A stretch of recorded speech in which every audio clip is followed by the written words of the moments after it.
해발고도에 따른 기온 체감 열대 고산기후 마지막으로 학습하고, 그다음에 열대기후의 식생, 그리고 열대기후 총정리 내용까지 마지막 강의로 함께 하겠습니다. 자, 네 번째 열대 고산 기후고요. 열대 원래 기후지만 여기 온도를 보면은 18도씨가 넘지 않죠. 보면은 뭐 10도, 12도 정도, 15도 사실 정도를 보이고 있는데요. 여기가 위도상으로는 열대 기후가 나타나는 지역은 맞아요. 위도상 적도 부근이거든요. 그런데 우리가 알고 있는 A 기후라고 한다면은 18도씨가 넘어야 되는데 넘지 않죠. 그 이유는 여기가 해발 고도가 높기 때문에 그렇다라는 거예요.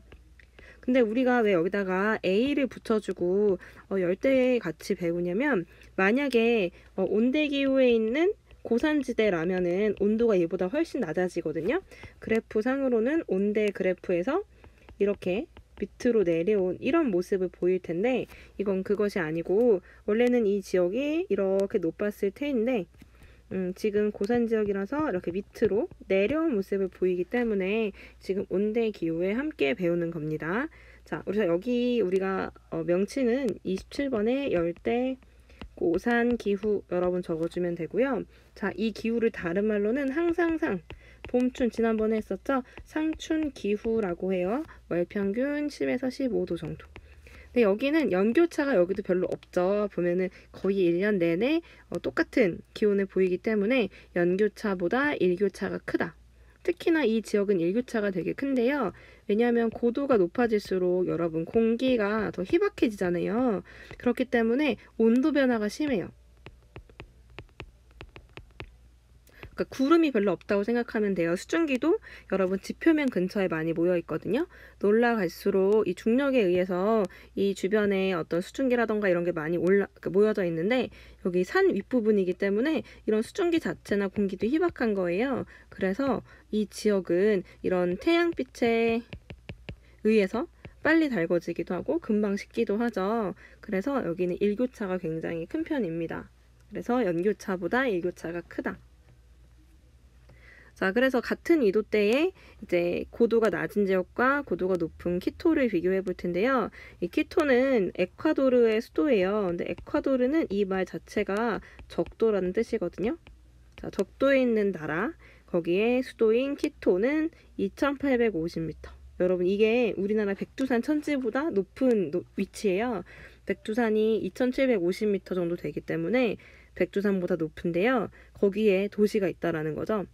같은 위도인 벨렘은 고작 24m밖에 안 되죠. 따라서 벨렘 같은 경우에는 기온이 25도 정도 연평균 기온을 보이지만, 여기 나와 있는 키토는 한 12도 정도밖에 안 되는 거죠. 사실 기온상으로는 키토가 더 살기 좋아요. 그쵸? 봄과 같은 날씨니까 아주 덥지 않아서 오히려 살기에는 조금 더 좋은 기후일 수 있다라는 거예요. 그렇기 때문에 이 열대기후 지역에서는 이런 고산에서도 살아갈 수 있는 거죠. 자, 그래서 이런 이렇게 기온이 온화한 환경 때문에 고대 문명이 발달하기도 했는데요. 아즈텍 문명, 마야 문명, 잉카 문명 이런 것들이 발달했었어요. 그래서 여기 보면은 마추픽추 같은 잉카 문명도 있고요. 또 휴양 도시나 고산 수도 도시들도 있어요. 아까 얘기했던 키토라던가 멕시코시티는 고산 도시이지만 이제 수도로서 한 국가의 수도 역할을 하는 도시들도 이 고산에 존재하고요. 그리고 이 고도에 따라서 평지는 기온이 높기 때문에 열대기후가 나타나고요. 점차 올라갈수록 온대기후, 냉대기후, 한대기후까지 나타나게 돼요. 고도에 따라서 수직적으로 다양한 식물 분포를 보이기 때문에 우리가 이거를 식생과 작물의 수직적 분포라고 얘기를 합니다. 그런데 우리가 공기는 중력에 의해서 지표면 근처에 많이 모여 있거든요. 높은 산이니까 산소가 별로 없잖아요. 그래서 기압이 낮고요. 이 낮은 기압으로 인해서 발생하는 질병이 고산병이에요. 그래서 이 고산병은 정말 생명을 앗아갈 수도 있는 되게 무시무시한 병인데요. 고산병에 이제 걸렸을 때는 바로 한 밑으로 내려와야 된다고 해요. 근데 아까 같은 키토의 도시 사람들은 이미 적응을 했기 때문에 이런 고산병을 앓지 않지만, 우리처럼 낮은 저지대에 살다가 이런 높은 곳에 올라가면 이 고산병에 대해서 항상 조심을 해야 되는 거죠. 그냥 이렇게 뭐 여담을 말하자면, 선생님이 올해 1월에 히말라야 트레킹을 하려고 했었어요. 근데 사정상 가지는 못했지만, 근데 히말라야도 한 3,000m 정도 올라가는 거거든요. 아주 뭐 우리가 알고 있는 뭐 산악 대원들이 올라간 높이까지 올라가지 않고 한 3,000m 정도 올라가는, 일반인들이 올라갈 수 있는 3,000m 정도 올라가는데, 여기서도 이 고산병을 가장 조심하라고 하더라고요. 선생님이 알아봤더니. 그래서 주로 가슴이 답답하거나 어지럽거나 두통이 온대요. 아니면 뭐 이렇게 속이 구토할 것 같은 미식거리는 느낌이 나거나 그랬을 때 바로 하산하지 않으면은 이게 나중에는 갑자기 쓰러지거나 갑자기 죽는 경우도 있다라고 해요. 그래서 뭐 항상 히말라야 같은 데 트레킹을 하면 이 전문가 가이드를 같이 동행해야지만 고산병 여부를 확인할 수 있다고 하거든요. 그래서 우리가 좀 고지대에 가면은 고산병을 좀 조심해야 되고요. 그리고 예전에 선생님이 여행하러 다른 그때 히말라야가 중국 쪽에도 연결되어 있는데 그 부근에 간 적이 있었는데, 고산이라는 인식을 별로 못하고 그때도 한 2,500m, 3,000m 가까이 되는 고도였는데 막 뛰었던 거예요. 그러니까 숨이 엄청 차면서 이제 막 어지러움이 생기더라고요. 그래서 이때는 고산지대에 가면 우리 같은 이런 저지대 사람들은 좀 움직임을 천천히 해야 된대요. 그리고 체온 유지를 꼭 해야 돼서 이 히말라야 같이 3,000m 정도 올라가는 이런 데서는 샤워도 웬만해선 잘 하지 말라고 하더라고요. 왜냐하면 이 체온 변화를 하면서 몸에 무리가 오기 때문에 고산병에 더 걸릴 위험이 크다라고 해요. 그리고 식사도 균형 잡힌 영양가 있는 식사를 해야 된다라고 얘기를 하더라고요. 자, 실제로 얼마나 높냐? 자, 지금 키토죠? 에콰도르 북부에 있고요. 해발고도 2,850m. 보면은 주변보다 굉장히 높은 모습을 볼 수가 있어요. 그래서 미도상으로는 적도 부근에 있다. 이거 키토고요. 백두산은 2,750m. 백두산보다 무려 1,000m가 높아요. 굉장히 높은 도시에 사람들이 살고 있다. 자, 그리고 볼리비아의 라파스인데요. 이게 실질적인 수도라 그래요. 볼리비아에. 자, 여기 있죠. 라파스. 안데스 산맥 위에 있는 도시인데요. 무려 해발고도 3,600m에 있는 세계에서 거의 두 번째로 높은 도시라고 합니다. 엄청나게 높은 위치에 사람들이 살고 있죠. 이렇게 높은, 그렇게 공기가 희박한 곳임에도 살 수 있는 이유는 열대기후 지역보다 온도가 온화하기 때문에 그런 거예요. 그렇죠. 그래서 오히려 이런 고산지대에 사람들이 살 수 있다. 자, 그리고 이거는 뭐예요? 옥시샷이라고 써있죠. 자, 고산기후 지역에 가면요, 이렇게 산소를 추가로 공급할 수 있는, 그러니까 고산병을 앓는 사람들을 위해서 산소를 공급할 수 있는 요런 일회용 공기가 들어있는 이런 병도 판매하고요. 오른쪽 초코파이가 굉장히 빵빵하게 부푸른 걸 볼 수가 있는데요. 이 초코파이는 지금 대기압이 뭐 1기압 정도인 상태에서 구매해가지고 높은 곳으로 올라갔잖아요. 근데 여기 기압이 낮아지기 때문에 이 바깥에는 기압이 낮고요. 이 안에는 기압이 높은 거예요. 그래서 이게 상대적으로 이렇게 균형을 맞추기 위해서 얘가 부푸는 모습을 볼 수가 있어요. 그래서 실제로 여러분들이 이런 고산 지역에 여행을 간다. 그러면 이런 초코파이를 일부러 사가지고 가서 거기 밖에 방치해 놓으면 점점 고도가 올라갈수록 팽창하는 걸 눈으로 확인해 볼 수 있습니다. 자, 그리고 여러분, 이런 라마를 키우기도 해요. 이 라마가 지금 인류의 희망으로 떠올랐대요. 바로 코로나 바이러스에 대해서 이 라마가 어떤 항체를 가지고 있다, 뭐 이런 연구들이 있어가지고 지금 이슈가 되고 있는데요. 보통 해발 2,000에서 4,000m의 이 안데스 고지에서 주로 서식을 해요. 그리고 이 라마의 털을 이용해가지고 옷을 많이 만들기도 하죠. 라마나 뭐 알파카 이런 동물들을 여기 고산 지역에서, 열대 고산 지역에서 많이 길러요. 자, 그래서 여기 사람들이 보면 화려한 겉옷을 입고 있죠? 그쵸?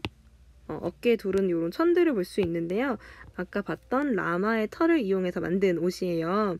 고산기후 지역은 이제 공기가 별로 없기 때문에 기압도 낮아서 그 햇볕에 의한 그 기온 변화가 굉장히 크거든요.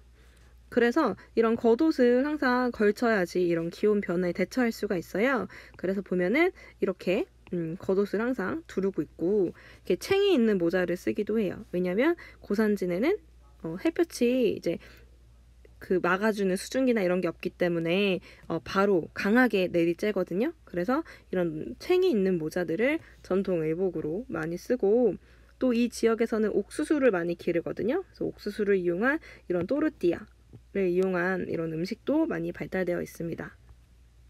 자, 여기까지 여러분 우리가 열대 고산기후를 봤고요. 이제 열대 기후의 식생인데요. 이거는 앞에 열대 우림과 그다음에 사바나를 통해서 여러분이 이미 학습을 했기 때문에 요거는 그냥 복습하는 차원에서 많이 어렵지 않게 공부할 수 있을 거예요.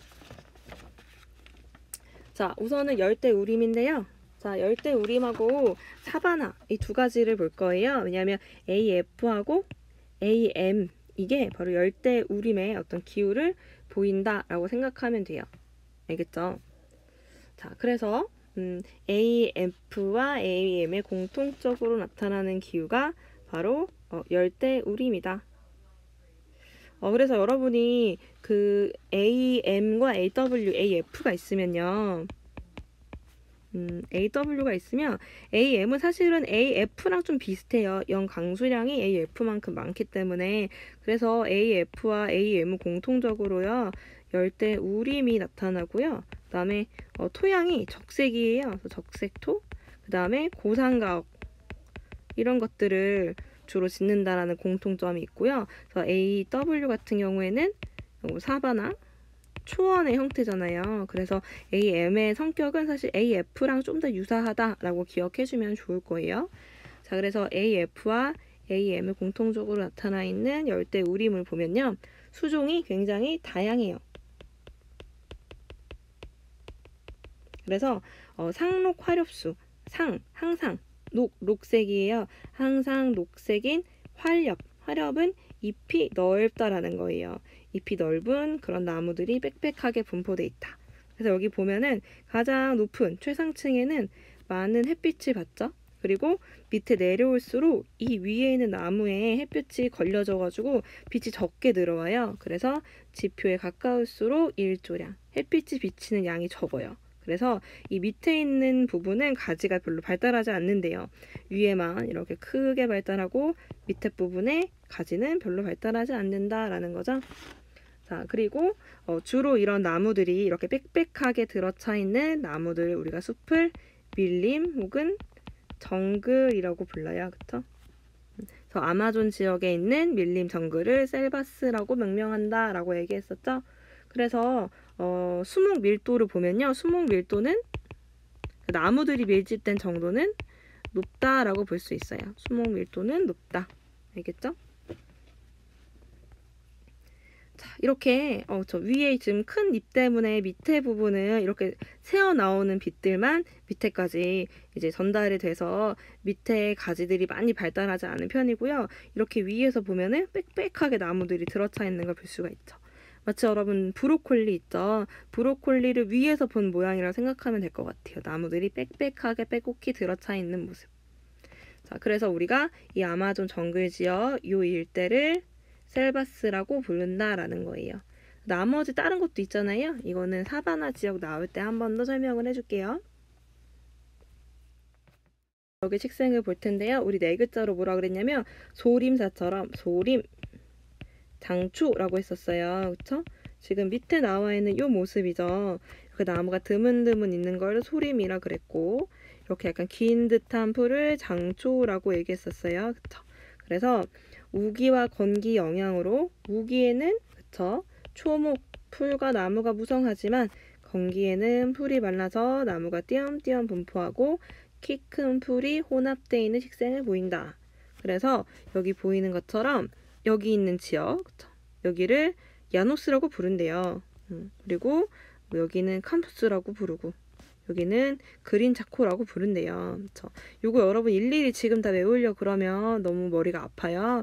그냥 여기 다른 이름으로 부르는구나. 그리고 셀바스 정도만 기억하면 되고요. 나머지 얘네는 다음에 나오면 그때 다시 공부하면 될 것 같아요. 천천히 한 번에 많은 걸 외우려고 그러면 여러분 너무 외울 게 많아지기 때문에 지금은 열대우림, 사바나, 그 다음에 몬순의 어떤 차이점 위주로 여러분 기억을 해주고요. 이 나머지 각각의 자세한 내용은 다시 한번 공부할 때 그때 복습해도 좋을 것 같아요. 자, 그래서 이게 소림 장초의 모습인데요. 이때 건기 때 동물들이 이제 물을 찾아가지고 이동하는 모습이에요. 굉장히 작은 점처럼 보이는 얘네들이 다 동물의 물이고요. 지금 이거는 우기 때의 모습이거든요. 우기 때 이렇게 물이 고여 있는 것을. 열대우림은 인류의 보물 창고로 굉장히 가치가 높은데요. 우리가 지구의 허파라고 알려져 있잖아요. 그만큼 나무 자체가 탄소를 줄이고 산소를 공급해 주죠. 그래서 지구 온난화를 억제한다라는 것이 많이 알려져 있어서 지금 열대림 파괴에 굉장히 우려스러운 목소리를 많이 내고 있는데요. 또 다양한 생물종이 살고 있대요. 그래서 이 지구상에 생물종이 다양하게 유지될 수 있도록 도움을 주고 있다고 합니다. 또 우리가 이런 열대우림을 세계 원목 공급지로도 사용하고 있어요. 나무라던가 나무를 가구 같은 것들을 만들 때 열대우림에 있는 나무들을 많이 활용해서 생활에 쓰이기도 하고요. 그 다음에 각종 약품 원료를 제공하기도 하는데요. 식물에 들어있는 그런 뭐 알칼로이드와 같은 알칼로이드, 이게 중요한 말은 사실 아니에요. 이런 성분들이 원래는 약간 독성을 띠는 것도 있는데 이런 어떤 것들은 또 인간에게 유용한 어떤 약품으로서 활용한다라고 해요. 우리가 TV 광고 같은 거 보면 뭐 식물 유래 성분 무슨 약 이렇게 나오잖아요. 우리가 음식을 통해서도 다양한 질병을 치료할 수 있는 것처럼 이 열대우림에 있는 다양한 식물들을 활용해서 다양한 질병들을 치료할 수 있는데요. 그래서 우리가 어떤 의약품을 만들 때 이곳에 있는 다양한 식물들을 활용할 수도 있고요. 또 보크사이트라는 것이 있어요. 알루미늄의 원료거든요. 그래서 이런 알루미늄의 원료가 되는 보크사이트, 이런 것들이 많이 있다라고 합니다. 이게 왜 그러냐면요. 우리가 아까 얘기했다시피 이렇게 땅에는요, 여러 가지 성분들이 잔류되어 있어요. 남아 있어요. 산소, 규소, 그다음에 알루미늄, 철분, 칼륨, 나트륨, 마그네슘, 이런 성분들이 여기가 지금 제일 많고 일로 갈수록 가장 좀 적은 순서대로 땅에 분포되어 있는데, 비가 많이 내리면요, 이런 산소나 규소 같은 것들이 많이 없어지고 얘네가 많이 남아요. 알루미늄이나 철분 같은 성분들. 그래서 이 알루미늄이 나중에 이렇게 보크사이트 형태로 이제 땅에 잔류하게 되는 거고요. 그 다음에 되게 신기한 것이 나중에 이게 물에 다 씻겨 내려가면 남아있는 게 주로 어떤 그런 철 성분이나 알루미늄 성분이 남게 되잖아요. 그래서 이런 철 성분이 나중에 빗물과 맞닿아가지고 높은 공기와 맞닿아서 산화돼요, 산화. 이네들이. 그러면 우리가 철이 녹슬면 무슨 색을 띠죠? 산화가 녹쓰는 거거든요. 산소와 결합하는 현상이어서 그래서 붉은색을 띠게 되는 거예요. 그래서 토양색 자체가 붉은색을 띠게 되는 거죠. 그래서 우리가 이런 열대우림 기후지역이나 기온이 높고 습한 곳은 이 토양이 붉은색을 띠는데요. 여기 보는 것처럼 이런 붉은색 토양이 볼 수 있죠. 이 붉은색 토양을 채취한 다음에 이 중에서 이런 보크사이트 성분들을 지금 가공하는 그런 사진입니다. 그래서 이런 우리 공업 원료도 열대우림이 제공하고 있다. 자, 그런데 요즘에는 이렇게 무분별하게 지금 벌목과 벌채를 하고 있다라는 거예요. 인구 수가 늘어나고 또 이런 열대 우림의 나무에 대한 어떤 수요도 증가하고 있기 때문에 이 나무들을 우리가 활용하기 위해서 이렇게 개간을 많이 하고 있거든요. 그래서 과도하게 농경지를 개간하고 있고 무분별하게 벌채를 하고 있다. 그래서 2000년에 있던 이런 숲이 점점 시간이 갈수록 점점 줄어들고 있다라는 걸 볼 수 있다. 그리고 또 도시를 우리가 만들기 위해서는 넓은 토지가 필요한데 넓은 토지를 만들기 위해서 또 공업지대를 만들기 위해서 열대우림을 파괴하고도 있다.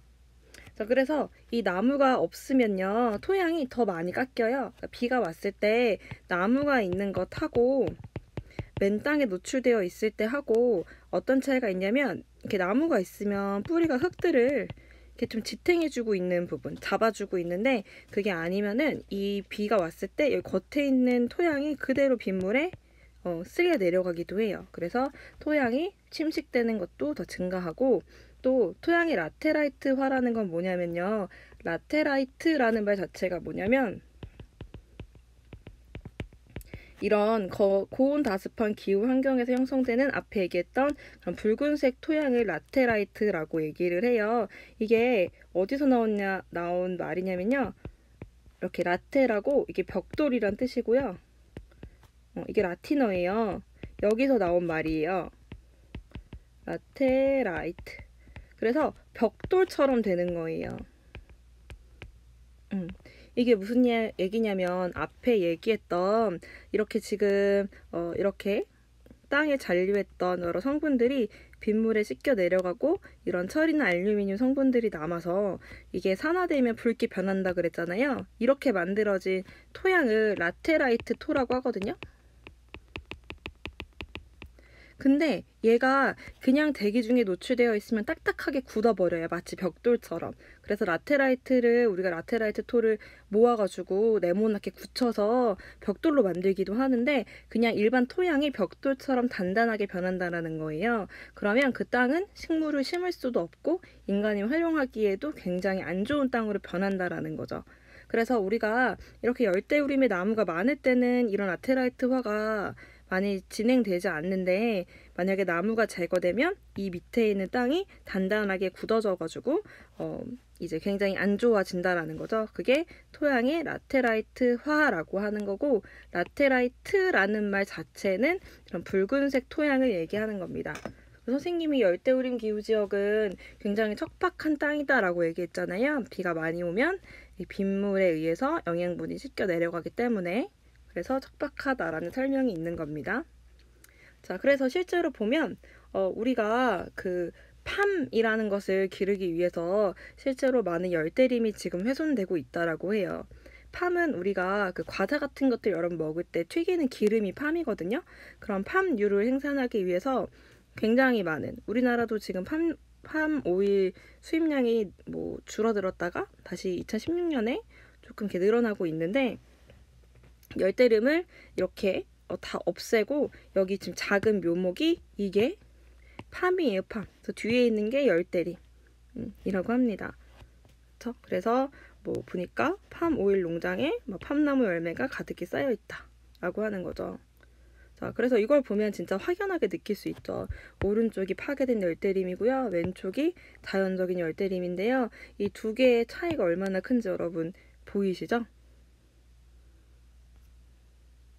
그렇죠. 근데 이 열대림은 우리가 나무를 그냥 자르는 게 아니라 쉽게 이제 이렇게 우리가 농경지를 얻을 수 있는 방법, 나무를 제거할 수 있는 방법이 이렇게 불을 지르는 거래요. 그럼 그 과정에서 굉장히 큰 불이 발생해가지고 동물들도 막 같이 죽는 일들이 많다라고 하죠.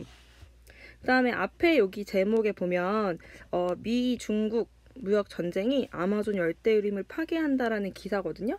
자, 이게 왜 그러냐면요. 요즘에 미국과 중국 간의 무역 전쟁이 일어나고 있는데 원래 중국이 대두라고 하는 그런 콩을 미국으로부터 수입했다라고 해요.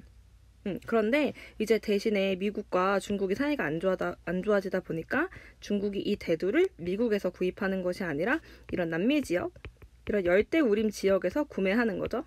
그러니까 여기 남미 지역, 브라질이나 이런 지역들은 이 대두를 이런 열대우림을 없애고 기르고 싶은 거예요. 그래서 이 대두에 대해서 더 많이 대두를 기르기 위해서 이런 열대우림을 없애다 보니까 아마존 열대우림이 이런 무역 전쟁의 또 다른 여파로 파괴되고 있다라는 겁니다. 그래서 보면 또 이게 광산 채굴로 인해서도 아마존 열대우림이 파괴되고 있다. 굉장히 황폐한 모습을 볼 수가 있어요. 그리고 여기 보면은 이런 벌목, 이 베어진 나무들을 활용하기 위해서도 열대우림을 파괴하고 있고요. 지금 여기 보이는 이런 붉은색 토양, 이런 게 라테라이트고 이게 물을 머금고 말리면 굉장히 단단해져서 뒤에 있는 벽돌로도 활용할 수 있다 그랬어요. 그쵸?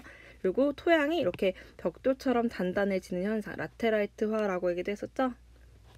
자, 여기까지 여러분 내용 다 이해됐나요? 이게 어렵진 않은데요. 혹시 좀 외워야 될 게 많다라는 생각이 들면은 반복해서 여러분 학습을 하면 되고요. 선생님이 뒤 이어서 학습지 23쪽에 한 장으로 정리한 내용이 있거든요. 그거에 이제 빈칸을 채우면서 한 표로 지금까지 배운 내용을 싹 정리를 해줄게요. 알겠죠? 자, 그러면 정리할 때 다시 한번 만나도록 하겠습니다.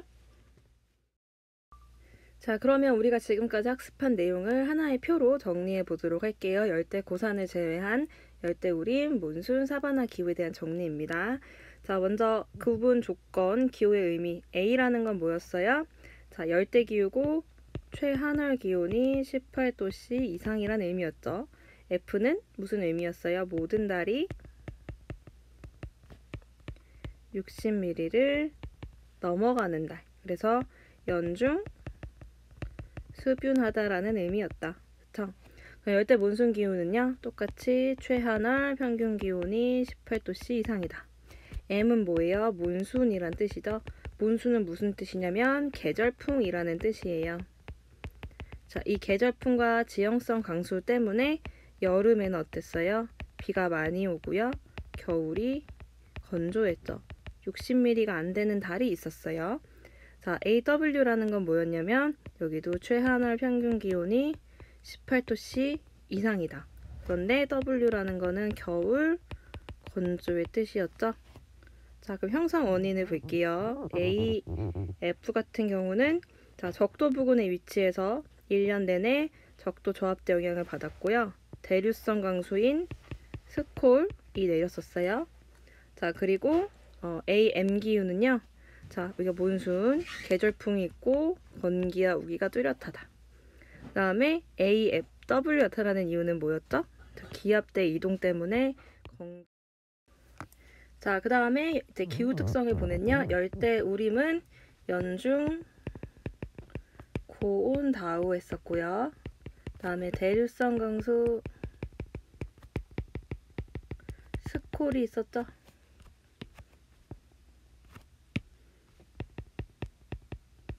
자, 그 다음에 몬순은 AM은요. 해양에서 계절풍 그리고 이제 지형성 강수 같은 것이 많이 유발이 돼서 강수량이 많다. 그 다음에 반면에 겨울에는 대륙에서 계절풍이 불기 때문에 건조하다. 자, 여기가 중요해요. 그쵸? AW 지역. AW 지역의 여름과 겨울에 강수량이 달라지는 이유는 여름에는 적도 저압대 영향을 받아서요. 비가 많이 왔었어요. 물론 스콜도 내려요. 여름에 똑같이 열대우림처럼요. 그리고 겨울은요. 아열대 고압대 영향을 받아서 저 비가 적게 온다라고 얘기했었어요. 식생은 열대우림과 몬순은 비슷하다. 그래서 여기는 열대우림이 이제 나타나고요.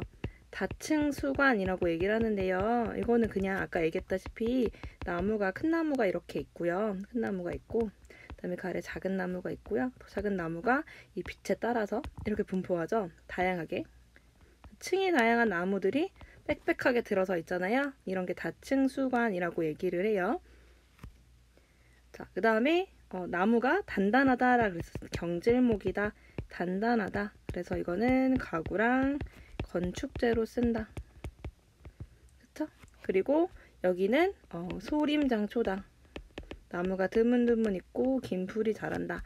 풀이 자라는 초원이 있다. 이제 수목 밀도, 나무가 밀집된 정도를 보면은 여기가 수목 밀도는 크다. 그쵸? 이렇게 구분할 수 있고요.